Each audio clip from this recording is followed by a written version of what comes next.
Hello everyone. So today's discussion asks us to find video of a speech online. The speech that I picked was I Have a Dream speech by Martin Luther King Jr. I'm sure everybody's heard of it. It's extremely popular.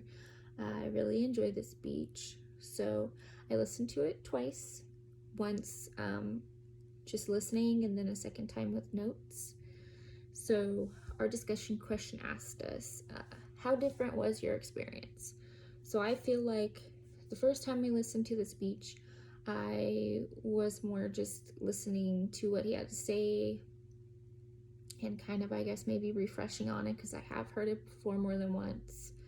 The second time around, I think I read more into, I guess, the situation and the time period that they were living in, and the fact after the Emancipation Proclamation, the slaves are freed, and there's still such a giant separation between black and white.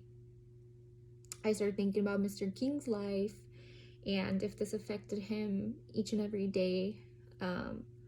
Did he realize, or did he truly believe that things were going to change, that interracial marriage would one day become a thing, and that we would be taught together and live together, and like that this would all be past us one day. I guess I just think it's crazy. The wheels kind of started spinning in my head that it was such a big deal back then, but to us it's nothing anymore.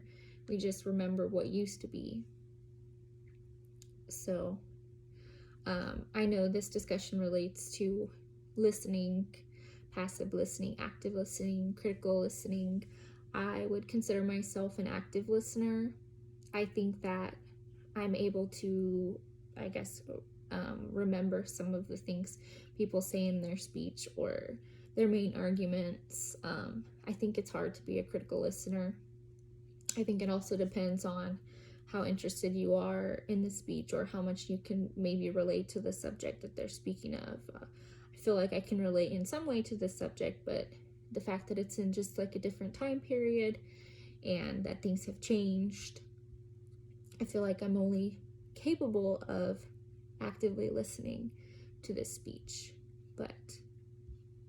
So that's all I have for today. So thank you for listening.